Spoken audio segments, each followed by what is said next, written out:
général de la LONASE, Mesdames, Messieurs les collaborateurs du directeur, chers invités, Mesdames, Messieurs de la presse, je commencerai tout d'abord à présenter mes plates excuses pour ce retard qui est indépendant de ma volonté. Les charges sont vraiment très lourdes. On ne dort pas de la nuit parce qu'on passe notre temps à faire aussi de la régulation. Des malades qui n'ont pas de place, qu'on doit prendre en charge. Jusqu'à 6 heures du matin, on était en train de nous débrouiller pour prendre nos concitoyens dans les conditions les meilleures. Donc vraiment, acceptez mes plates excuses. Monsieur le directeur, c'est un réel plaisir de vous recevoir dans cet hôpital que vous avez vu naître, que vous avez vu grandir.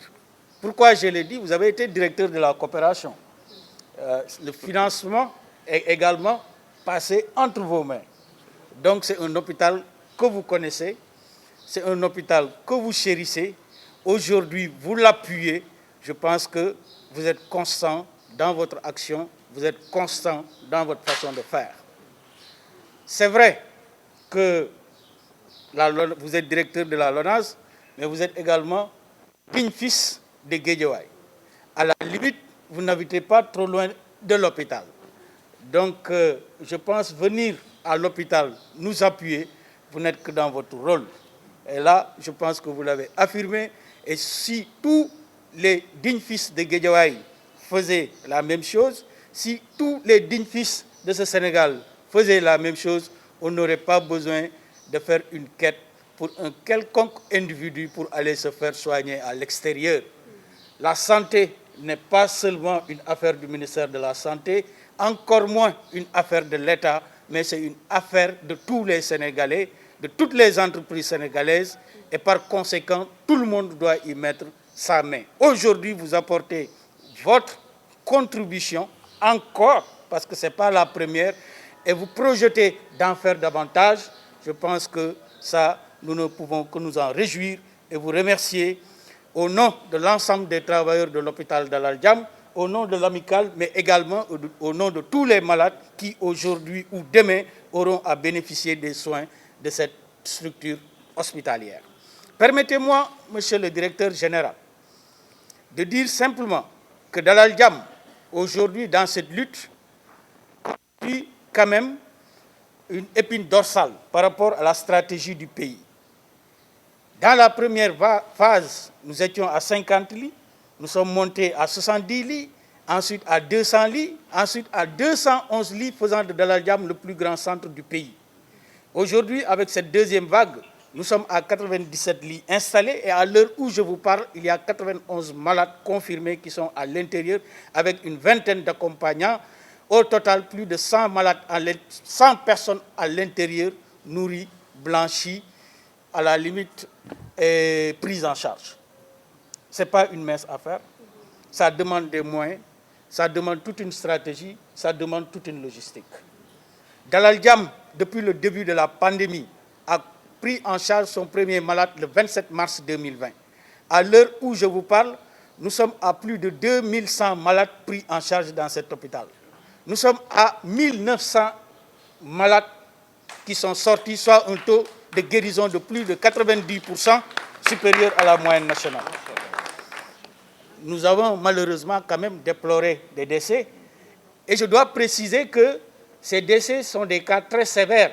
C'est des malades qui arrivent dans un tableau de syndrome de détresse respiratoire aiguë avec un âge très avancé, entre 70 et 80 ans, souvent, malgré les moyens que nous mettons à leur disposition, nous les perdons quand même.